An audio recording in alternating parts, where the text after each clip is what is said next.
14 সালে নির্বাচন, 18 সালে নির্বাচন, 24 সালে নির্বাচন, এই নির্বাচনগুলোতে আপনারা বলা হয় যে কোনো না কোনো দিক দিয়ে সরকারকে সহযোগিতা করেছেন, আওয়ামী লীগকে সহযোগিতা করেছেন।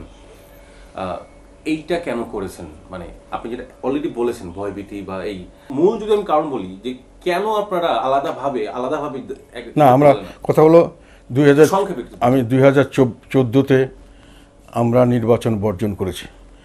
জাতীয় পার্টির 90% 300 আসনের মধ্যে 270 আসন আমরা উইথড্র করেছি। আমি নির্বাচন বর্জন করেছি, আমাদের লোকজন নির্বাচন বর্জন করেছি।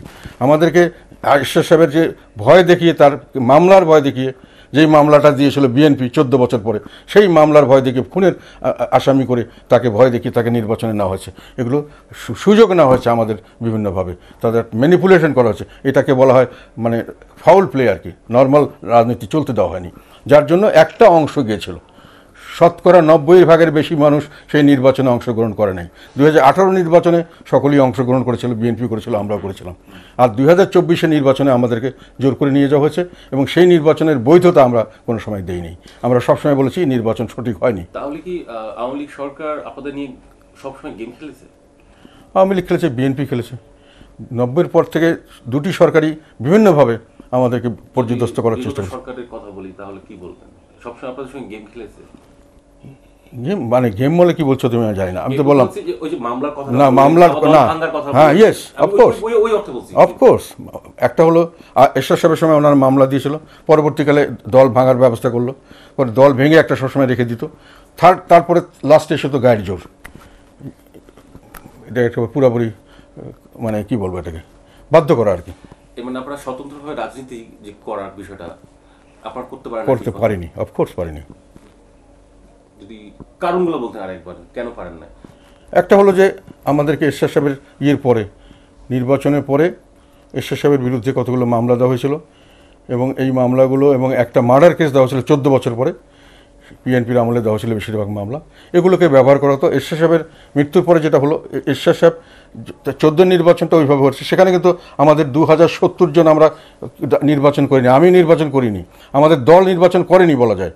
একটা অংশকে নির্বাচনে নেওয়া হয়েছে এরশাদ সাহেবকে বাধ্য করে। আর একটা হলো তোমার, হ্যাঁ, এটাই হলো মূর্ধ কথা। 2018-তে সবাই নির্বাচন করেছে, 2024-এ এসে আমাদেরকে নির্বাচনে বাধ্য করা হয়েছে এবং এটা আমি সর্বতভাবে সবসময় বলেছি। এটা আমি আজকে নতুন বলছি তা নয়, আমি বিভিন্ন আকার ইঙ্গিতে আগে বলেছিলাম।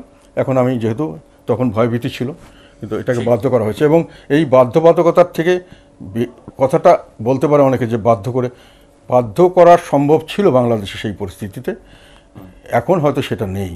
এবং সেই কারণেই যতই কিছু হোক, বিএনপিও যে 2024 নির্বাচনটা করেনি, ওরা আসার দরকার ছিল, আমরা সবাই চাচ্ছিলাম, কিন্তু সেখানেও কিন্তু ওদেরকে আসতে মনে হয় একটা পরিস্থিতি সৃষ্টি করা ছিল যে ওরা আসতেই পারেনি, মানে জেলুম দিয়ে সম্পূর্ণ জিনিসটাকে অবৈধভাবে বা অনৈতিকভাবে ম্যানিপুলেট করা হয়েছে এবং আমরা সেখানে বাধ্য হয়ে তাদের একটা পার্ট হয়েছে। কিন্তু we never supported any type of bad works. যেটা খারাপ কাজ সেটাকে কোনো সময় আমরা সমর্থন করিনি এবং যেটাকে খারাপ সেটা খারাপ বলি। আরেকটা কথা আমি এখানে বলতে চাই, অনেক সময় ভুল বোঝানো হচ্ছে। এই সরকার বৈধতার কারণে পতন হয় নাই, এটা যে বৈধ সরকার নয় সেই জন্য সরকারের পতন হয়েছে তা নয়।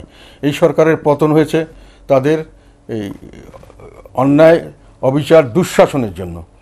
সেই কারণে এই অন্যায়, অবিচার এবং দুঃশাসনের বিষয়গুলি জাতীয় পার্টি, বিশেষ করে আমি যেভাবে তুলে ধরেছি, সমস্ত সভা সমাবেশ, পার্লামেন্টের বাইরে, যত ডিটেইলভাবে জনগণের মধ্যে এই ধারণা সৃষ্টি করতে যে তাদেরকে কিভাবে বঞ্চিত করা হচ্ছে, তাদেরকে অন্যায় করা হচ্ছে কীভাবে, এগুলো জনগণকে এইগুলো মেসেজ আমি যতটুকু দিয়েছি, আমার মনে হয় বাংলাদেশে আর কেউ এতটুকু দিতে পারেনি, এত বোল্ডলি এবং এত ডিটেইলভাবে।